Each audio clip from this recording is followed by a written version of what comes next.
Continuando então, gente, a aula passada, a segunda parte então aqui da aula de xenobióticos. Para entender um pouquinho a influência dessas substâncias nos organismos dos solos, eu vou entrar aqui em alguns conceitos da ecologia. Tá?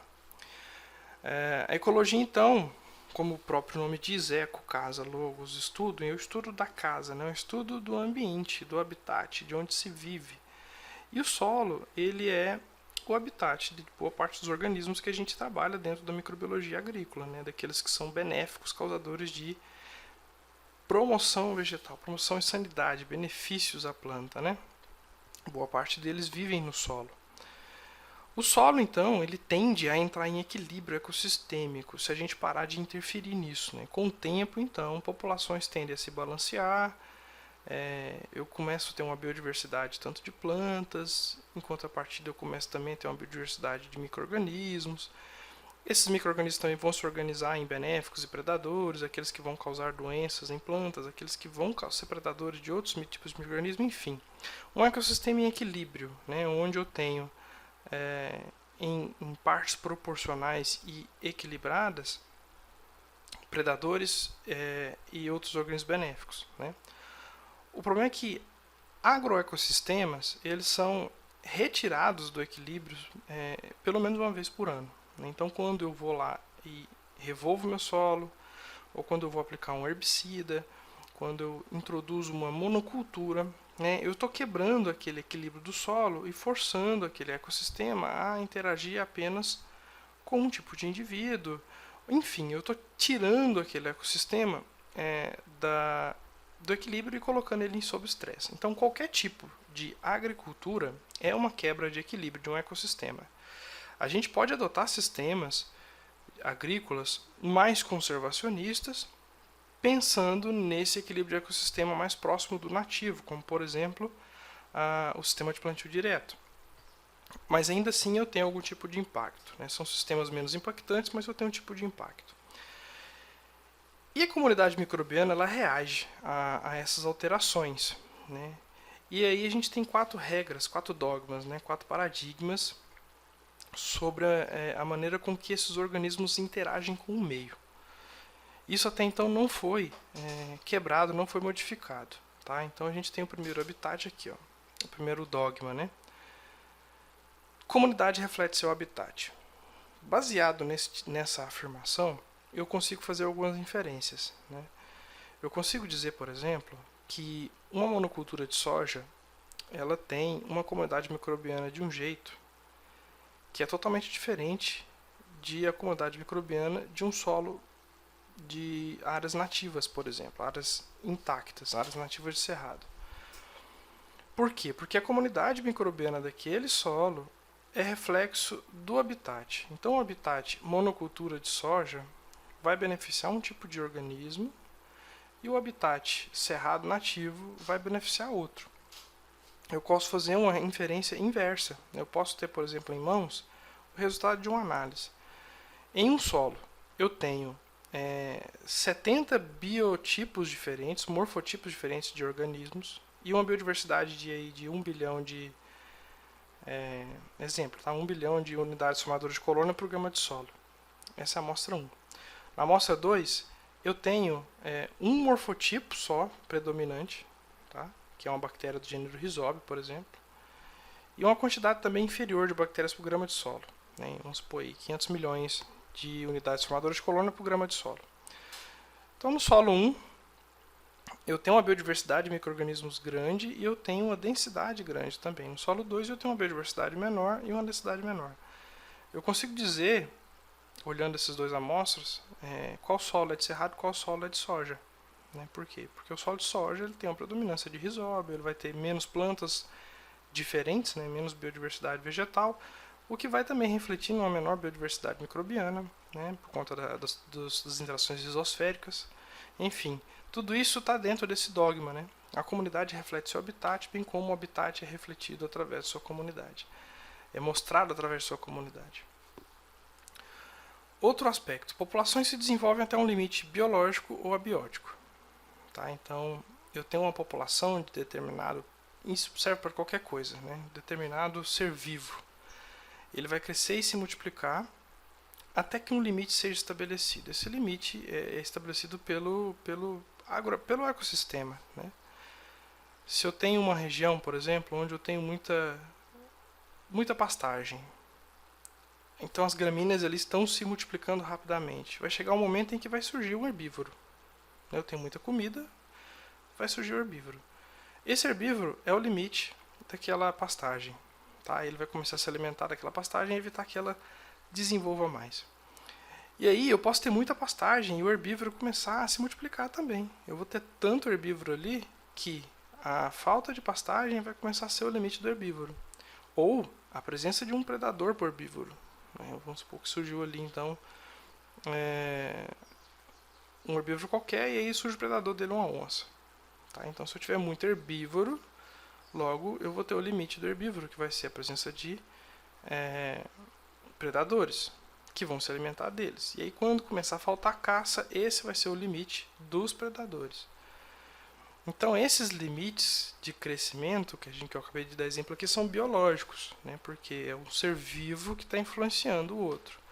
Eu posso ter limites abióticos também, como espaço físico, né? Em determinado organismo vai se multiplicar até o espaçamento, até quando ele couber naquele espaço, né? Então depois disso ele não cabe mais, ele para de se desenvolver. Alguns pesquisadores dizem, a gente está passando por um momento aí, então, de pandemia de coronavírus, isso só se deu por conta do excesso de população humana, né? Esse vírus surgiu então como um limite ao crescimento populacional do ser humano. A gente tem inteligência para poder driblar isso, mas em situações naturais e ecológicas, esse vírus iria limitar a população humana, né? Se a gente não soubesse, por exemplo, como manejá-lo, como preveni-lo, todos iam se contaminar, a gente ia ter uma taxa de mortalidade alta. Isso só aconteceu por quê? Porque a população humana está num limite muito elevado. A gente tem grandes concentrações de pessoas, né? Cidades grandes, a gente tem viagens acontecendo o tempo todo, então isso facilita a disseminação do vírus. Se esse vírus tivesse surgido numa época, não vamos nem muito atrás, não, vamos na Idade Média, por exemplo, quando surgiu a peste negra,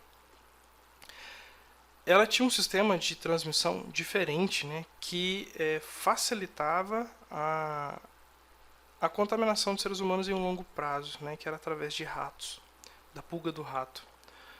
Então ele tinha um hospedeiro intermediário.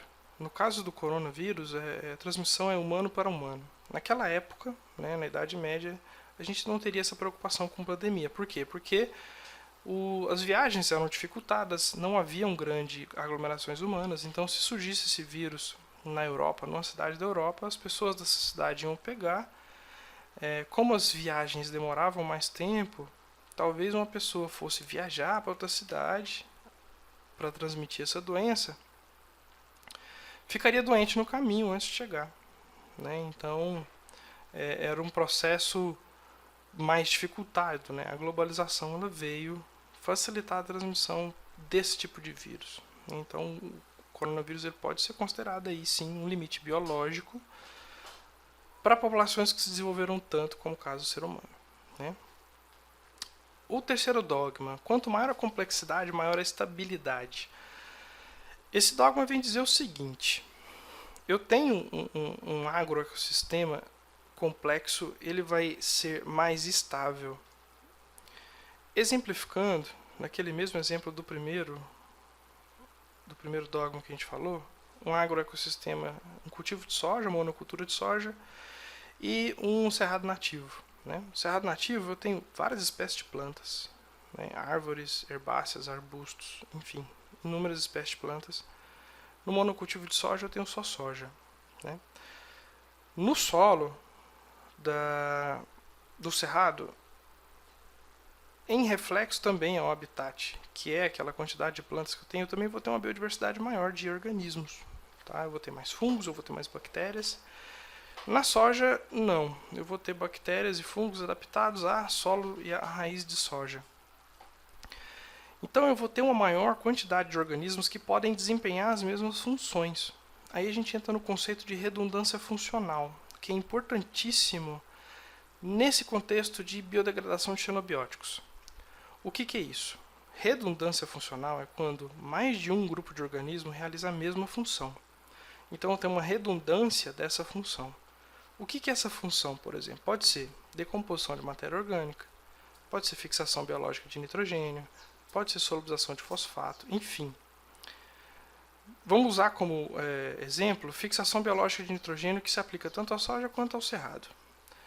Na soja, o principal organismo que faz a FBN é o risóbio. Tá? No cerrado, eu posso ter inúmeras bactérias que vão fazer essa função. Se alguma coisa acontecer na soja, alguma aplicação de defensivo, algum tipo de impacto ambiental que acabe com o risóbio, a minha soja vai perder a fixação biológica de nitrogênio. Se o mesmo acontecer lá no cerrado e o risóbio for exterminado, a minha fixação biológica não vai parar. Por quê? Porque eu tenho outros organismos que continuam fazendo a fixação biológica.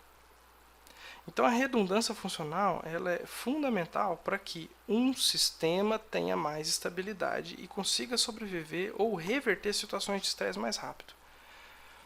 Então lá no solo 1 da soja, se eu acabei com o risóbio, eu acabo com a FBN. No solo 2, no cerrado, como eu tenho uma biodiversidade maior, se eu acabo com o risóbio, a minha FBN continua. Por quê? Porque eu ainda tenho azospirilo, eu ainda tenho outros herbaspirilo, eu tenho outras bactérias fixadoras de nitrogênio.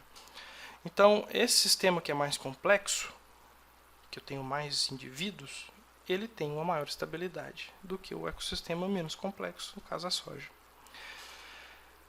E por último, qualquer mudança é benéfica para um tipo de indivíduo. Qualquer mudança ela é benéfica para um tipo de indivíduo.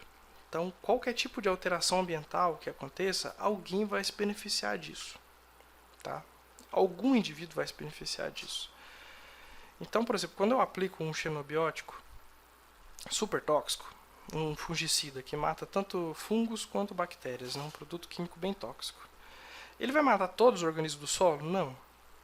Tá? Algum organismo vai ser resistente a ele, ou tolerante, E ele vai ser selecionado, obviamente, e esse organismo que sobreviveu ao ataque é que normalmente vai cuidar da desintoxicação, vai o quê? Se alimentar daquela substância que não fez mal para ele e limpar o solo dela.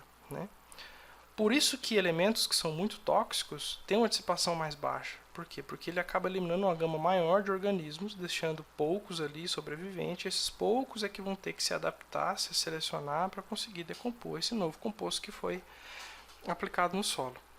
Compostos menos tóxicos acabam agredindo menos organismos no solo e aí eu tenho mais organismos para conseguir dissipar ele. Então, os organismos são os principais atores nessa descontaminação de substâncias aplicadas ao solo. Há um exemplo que a gente pode dar de qualquer mudança benéfica. Vamos aplicar a nossa situação atual do coronavírus. A recomendação dos órgãos mundiais de saúde é que a gente se isole. A gente se isole. Então foi uma alteração ambiental que impactou negativamente muitas pessoas. Muitas pessoas foram impactadas negativamente. Porque pessoas estão parando de trabalhar, ritmos de vida foram alterados, cultura está sendo alterada. Alguém está se beneficiando disso? Alguém está se beneficiando disso. Vamos dar um exemplo tecnológico? Empresas de tecnologia. Antes, essas empresas tinham acesso menores. Hoje, elas estão com acesso muito maior. Elas se beneficiaram desse atual momento. Então, qualquer alteração ambiental, alguém vai se beneficiar. Por exemplo, nesse sistema, plataformas de ensino à distância estão tendo mais visibilidade.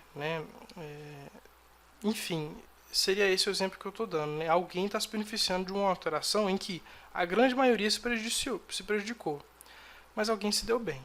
Então, no solo é a mesma coisa. Qualquer tipo de substância que eu aplique pode prejudicar a grande maioria, mas alguém vai se beneficiar disso. Então, a gente encerra aqui essa segunda parte da aula. Na próxima, a gente já vai começar questões aí a respeito da interação entre organismos e esses xenobióticos.